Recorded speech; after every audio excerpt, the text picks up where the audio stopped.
Praise the Lord. இன்றைக்கான வசனம். யோவான் ஒட்டக மயிர் உடையைத் தரித்து, தன் அறையில் வார்க்கச்சையைக் கட்டிக் கொண்டவனாயும், வெட்டுக்கிளியையும் காட்டுத் தேனையும் புசிக்கிறவனாயும் இருந்தான்.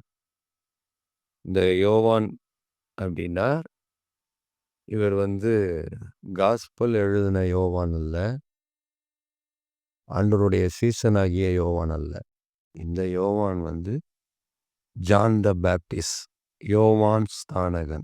அவர்தான் அவரு.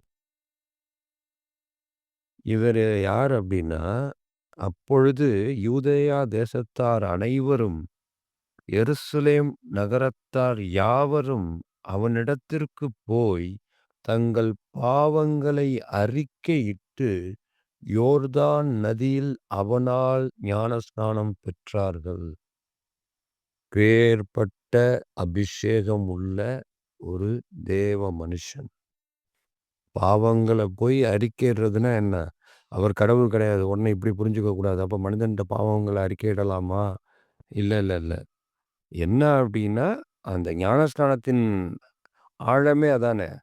பாவத்துக்கு மரித்து நீதிக்கு பிழைக்கிறது. அதாவது பாவ மன்னிப்பை பெறுகிற ஒரு அனுபவம். இப்போ ஆண்டவரிடத்தில் அந்த பாவங்களை அறிக்கையிட்டு, ஆண்டவர் நியமித்திருக்கிற இந்த தேவ மனுஷனால ஞானஸ்நானம் பெறுகிறார்கள். பெயர்பட்ட ஒரு பிரசித்தி பெற்ற, புகழ் பெற்ற ஒரு தேவ மனுஷன், ஒரு தேவ ஊழியக்காரன் ஒட்டக மயிர் ஆடையை தரித்திருந்தார் அப்படின்னு வசனம் சொல்லுது.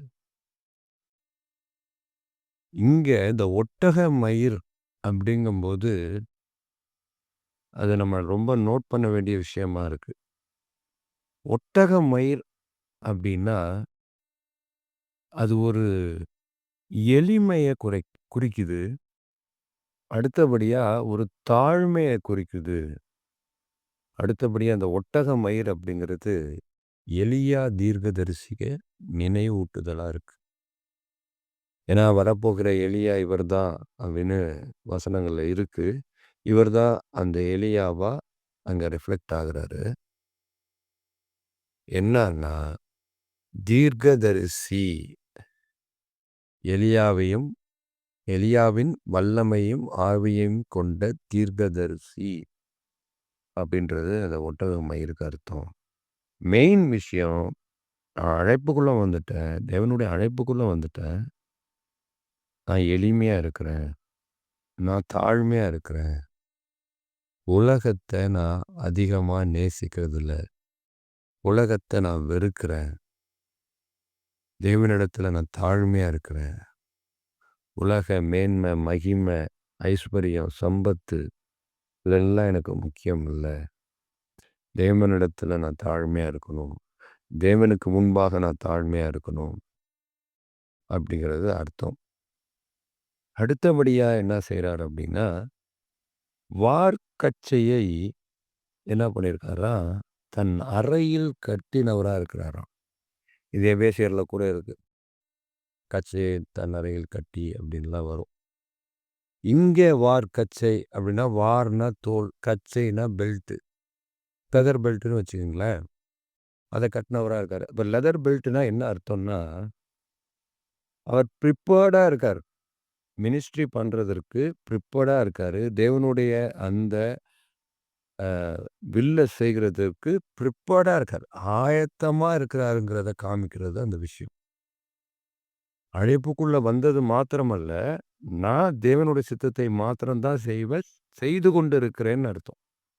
அதான் நாங்க செஞ்சுட்டு இருக்கிறாரு அவரு. அதுதான் அந்த விஷயம். வெட்டுக்கிளியையும் காட்டுத் தேனையும் புசிக்கிறவனாயும் இருந்தான்.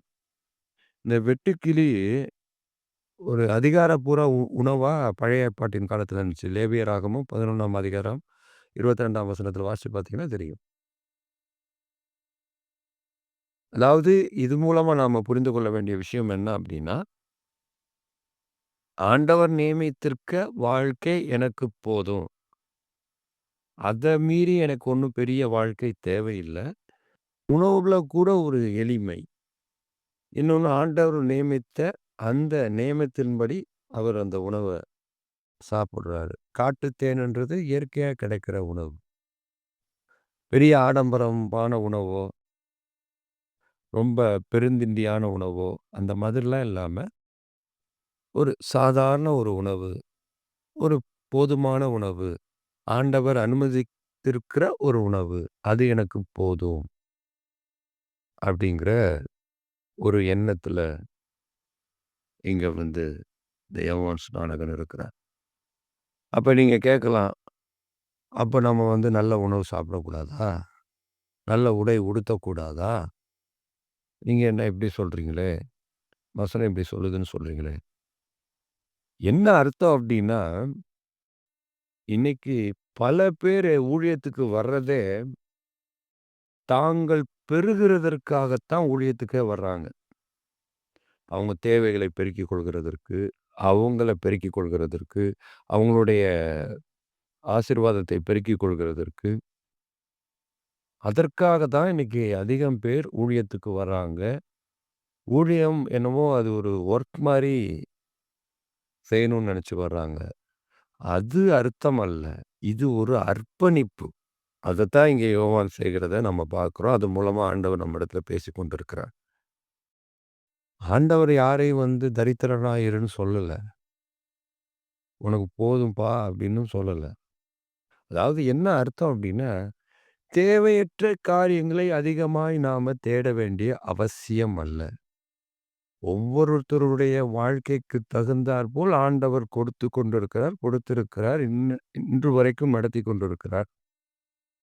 ஆண்டவர் சொல்லியிருக்கிறார்ல, "நான் நிறை வயது வரைக்கும் நான் ஏந்துவேன், சுமப்பேன், தப்புவிப்பேன்." அவர் நடத்திட்டு தான் இருக்கார். நல்ல உடைய குடுத்திருக்கிறார், நல்ல உணவை குடுத்திருக்கிறார், நல்ல தங்க வீடு குடுத்திருக்கிறார், நல்ல வாகனங்களை குடுத்திருக்கிறார். ஒரு சிலருக்கு பைக் குடுத்திருக்கிறார், சில பேர் கார் குடுத்திருக்கிறார். ஒவ்வொருத்தருக்கும் ஒவ்வொரு மாதிரி செய்திருக்கிறார். ஆனா இது போதும் அப்படின்ற அந்த எண்ணம் நமக்கு வேணும். இல்ல இத விட அதிகமான தேவைகள் இருக்கு. அது தேவனுடைய சித்தமா இருக்குன்னா, அதையும் அவர் செய்ய விருப்பமுள்ளவரா இருக்கிறார். ஆனா, என்னுடைய நோக்கம் எல்லாம் நான் ஆயத்தத்துடன் இருக்கணும். தேவ சித்தத்தை மாத்திரம் செய்து, என்னுடைய வாழ்க்கையில நான் பயணிக்க ஆயத்தத்துடன் இருக்கணும். இன்னொன்னு ஊழியத்துல எளிமை இருக்கணும். நான் வந்து ரொம்ப பகட்டா, பயங்கரமா, ஆடம்பரமா அப்படியெல்லாம் இருக்கக்கூடாது. அடுத்தபடியாக நான் அத குடுத்தா தான் சாப்பிடுவேன், இத குடுத்தா தான் சாப்பிடுவேன். எனக்கு இவ்வளோ தான் வேணும், அவ்வளோ தான் வேணும்ன்ட்டு இந்த டிமாண்ட்லாம் அங்க இருக்கக்கூடாது. ஒரு ஆஃபரிங் குடுக்குறாங்கன்னா, கர்த்தர் நினைத்தால் என்ன உங்களுக்கு செய்யணுமோ, அத செய்வார். இந்த டிமாண்ட்லாம் இருக்கக்கூடாது.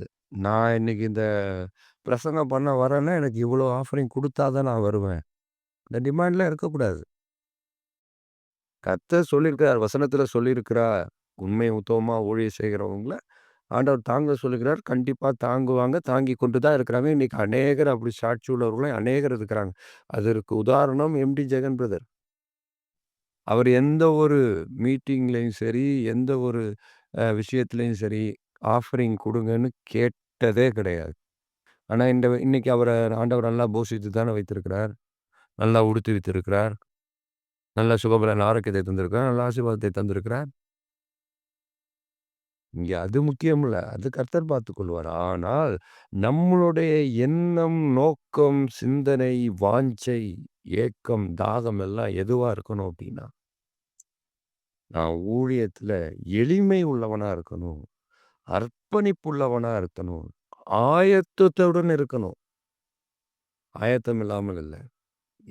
எதற்கு ஆயத்தத்துடன்? தேவ சித்தத்தை செய்ய ஆயத்தத்துடன் இருக்கணும். ஆண்டவர் எனக்கு கொடுக்கிறது போதும். அதற்கு மிஞ்சி எனக்கு தேவையில்ல. அப்படிங்கிற அந்த எண்ணம் நமக்கு வேணும். அது வந்துருச்சுனாலே, மத்தத எல்லாம் ஆண்டவர் சரியானபடி நடத்துவார். இதுதான் இந்த வசனத்தின் மூலமா சொல்றது. இது மெயினா ஆண்டவர் அதிகமா சொல்லியிருக்கிறது, ஊழியத்தை செய்கிறவர்கள், ஆண்டவருக்காய் எழும்புகிறவர்கள், நெறைய ஊழியங்கள செய்து கொண்டிருக்கலாம். நீங்க நெறைய இடங்களுக்கு போயிருக்கலாம். ஆஃபரிங் குடுத்துருக்கலாம். குடுக்காமல் விட்டுருக்கலாம். அப்படிப்பட்டவங்களுக்கு முக்கியமா பேசுறேன். இன்னொன்னு நார்மலா இருக்கிறவங்களும் சரி. ஏன்னா எல்லார் தலையின் மீது விழுந்தது தான். சுவிசேஷம் அறிவிக்கிறதுங்கிறது. அங்கேயும் நீங்க எந்த ஒரு எதிர்பார்ப்பும் இல்லாம, நீங்க ஊழியத்த பண்ணுங்க. அப்படிங்கிறது தான் இதனுடைய அர்த்தம். வசனமே சொல்லுது. உங்களுடைய உலக பொருளினால, அழிவுள்ள அந்த உலக பொருளினால ஆத்துமாக்கள ஆதாயம் பண்ணுங்க. இப்ப எந்த அளவுக்கு உங்களுடைய மணிய ஸ்பெண்ட் பண்ணியோ, உங்களுடைய பொருள ஸ்பெண்ட் பண்ணியோ, வேற எதையாவது டைம ஸ்பெண்ட் பண்ணியோ, எதையாவது ஒண்ணு ஸ்பெண்ட் பண்ணி, ஆத்துமாக்கள ஆதாயம் பண்ணுங்க. ஆத்துமாக்கள தேவனுக்கு நேராய் திருப்புங்க. அப்படின்னு ஆண்டவர் சொல்றார். நாம இதன்படி நடந்து ஆத்துமாக்களை ஆண்டவர் பின்பாக திருப்புவோம். காதுள்ளவர்கள் கேட்க கடவர்கள். ஆமென்.